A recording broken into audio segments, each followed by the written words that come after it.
Welcome to DQRB Analyzer and DQ Rulebook's Data Bureau service. The three main reasons for data relationship discovery are to enrich data within an organization, enriching and verifying data with an external data source, and the identification of keys, both foreign and primary. Key data relationship identification within your organization can improve the quality of your data, saving your business money, increasing customer satisfaction, and ultimately yield higher profits.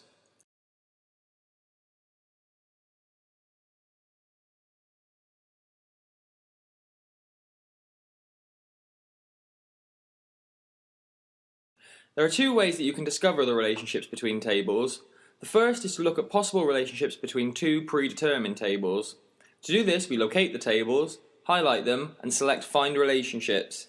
This then brings up the relationship finder, which we will come back to in a moment. The next method is if there is only one predetermined table and we wish to see all the possible relationships between it and the other tables that are stored in the DQRB Analyzer database. To do this, we select the table we want and choose Find Relationships. This will then bring up the relationship finder again. The finder will offer us potential tables that can be joined. In the case that we have predetermined the tables that we wish to join, it will only offer the ones we have already selected.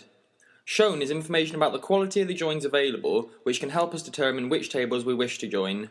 We select the tables that we have chosen, and a list of columns is shown between which there is a relationship. The quality is shown, and again, this can help choose which column to do the join on. When we nominate a column to join on, a Venn diagram will pop up. In this diagram, the green circle represents the left-hand side table, and the blue circle represents the right-hand side, with the yellow area as the overlap. There are also two numbers in each of the areas. In the blue and green areas, the number in the brackets represents rows from each side that didn't match. The number not in brackets represents the number of unique values that didn't match. In the yellow area, the number in brackets is the number of rows created when the tables join, while the number not in brackets represents the number of unique values that were common to both tables. The more unique the column chosen to join on, the better the join will be.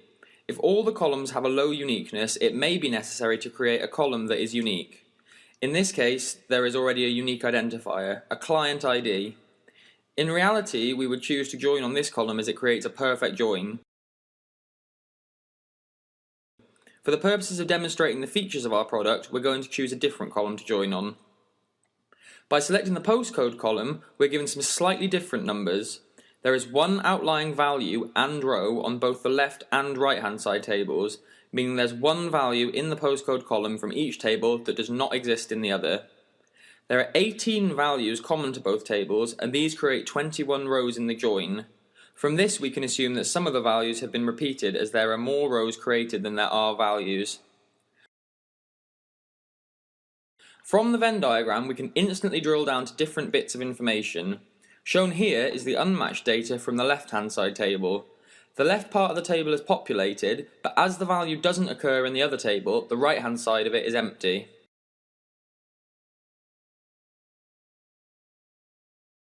We can quickly access the same information for the right hand side table as well.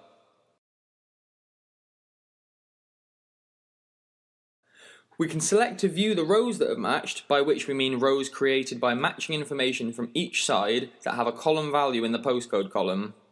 When a join is created, the column they were joined on, in this case postcode, is in the middle with the information on either side of it.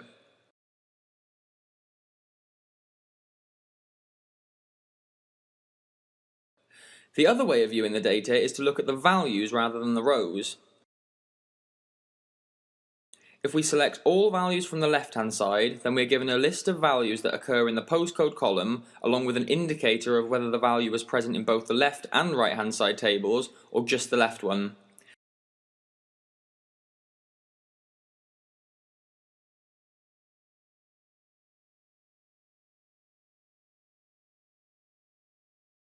The same can also be done for right-hand side.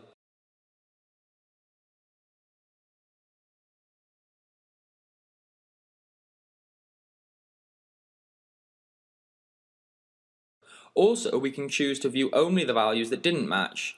Sometimes it's useful to be able to view just the values that did or didn't match rather than the entire rows.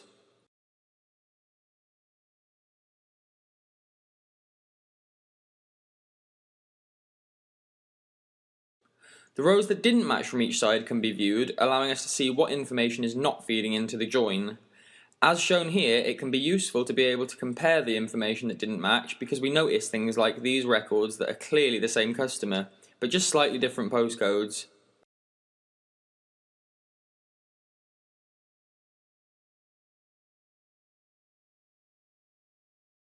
All the data from both tables can be viewed at once, with an indicator to show if the rows are common or exclusive to either the left or right hand side.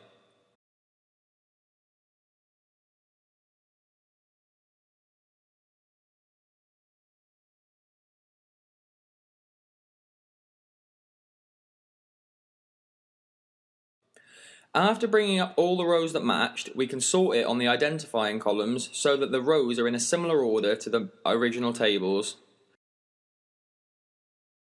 Both client ID 3 and 8 have been repeated.